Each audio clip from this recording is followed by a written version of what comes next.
ខ្ញុំជួបជាមួយអ្នកវិភាគសង្គមអ្នកនយោបាយជើងចាស់ម្នាក់គាត់សួរខ្ញុំសំដួលយើងជជែកគ្នាច្រើនរឿងគាត់សួរ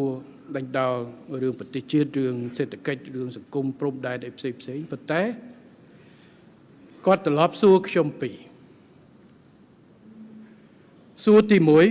1សួរថាឥឡូវចេះ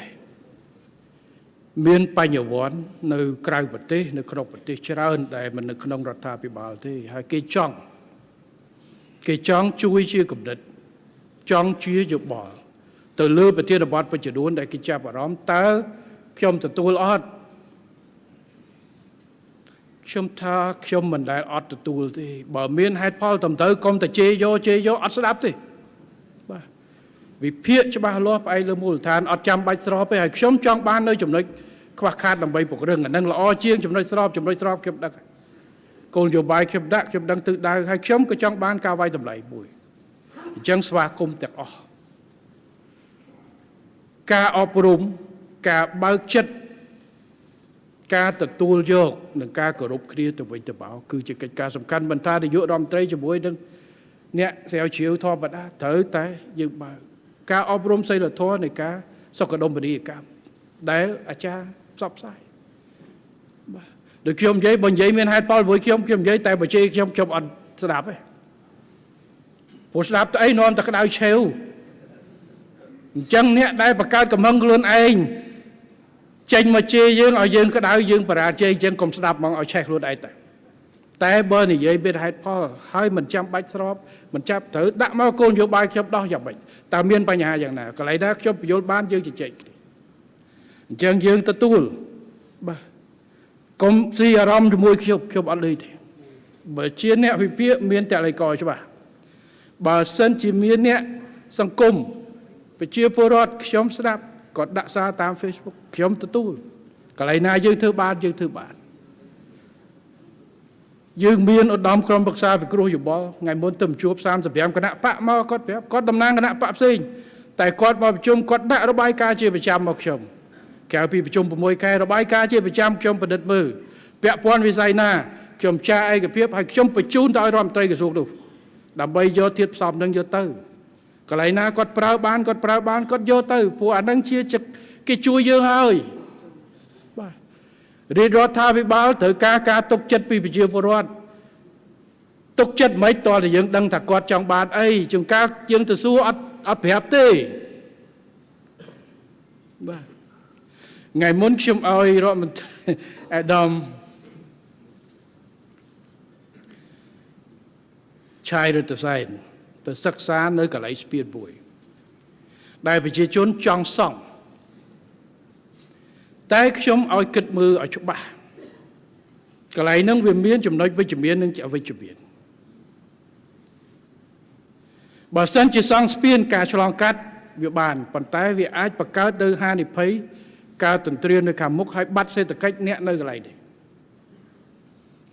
អញ្ចឹងឯកឧត្តមឆៃរិទ្ធសែនគាត់ទៅស្រាវជ្រាវជាមួយឯកឧត្តមហ៊ុនហាក់ឲ្យពីណាម្នាក់ទៀតដូច3នាក់ឯកឧត្តមឆៃរិទ្ធសែនបាទ3នាក់ខ្ញុំថាបងឯងដាក់កម្លាំងសម្ងាត់ចូលសិក្សាមើលយ៉ាងម៉េចទៅដឹង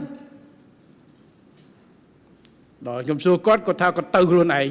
ខ្ញុំថាហាក់ទៅស្រាវជ្រាវសម្ងាត់ទៅរដ្ឋមន្ត្រីចេញតែគេអត់ស្គាល់ទេតាមដែលគាត់រដ្ឋមន្ត្រីចុះទៅមានឡាន3 4ទៅហើយមានតកង់បើកអីសង្ស័យ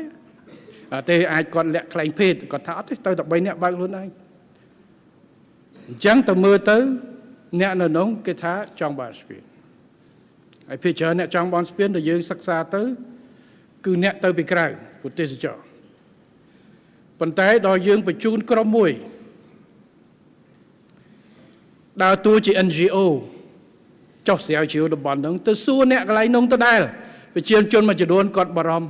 គាត់ថាខ្ញុំរាល់ថ្ងៃរស់នៅដឹងបានគេមកឆ្លងអីទៅគេមកចូលហាងកាហ្វេខ្ញុំបើសិនជាធ្វើស្ពានប្រហែលជាគេទៅហួមកហើយនេះគឺជាការក្តាប់នៅព័ត៌មានឲ្យច្បាស់ថាតើយើងចង់ធ្វើស្អីនៅកន្លែងនោះជួនកាលផលិតផលខ្លះមិនចាំបាច់ទេតែដាក់មួយទៅវាគុំតែយើងត្រូវដោះស្រាយការឆ្លងគាត់តាមកម្រិតដែរតើគាត់កង្វល់អីថានឹងវាថ្លៃរឿងដឹងជូនឬមួយក៏ថ្លៃរឿងឆ្លងទៅយ៉ាងម៉េច គាត់ចង់បានអីប្រកបហើយតើយើងធ្វើទៅតើវាធ្វើឲ្យខ្ទេចកន្លែងហ្នឹងវាមានប្រៃស្រាប់តែទៅធ្វើមិនស្រួលឥឡូវឮតែចង់ធ្វើស្ពានមានអ្នកទៅកាត់តន្ទ្រានប្រៃនឹងបាត់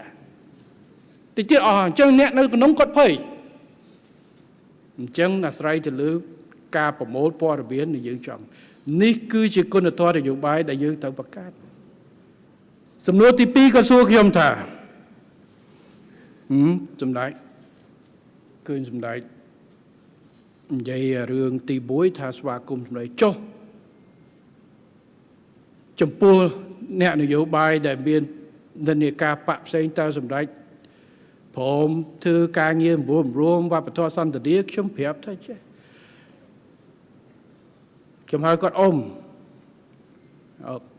ពូក្មេងនេះតើ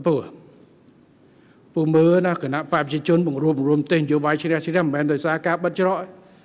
គឺដោយសារការនយោបាយនៃការរួមវប្បធម៌សន្តិនិកប៉ុន្តែវប្បធម៌សន្តិនិកដើរ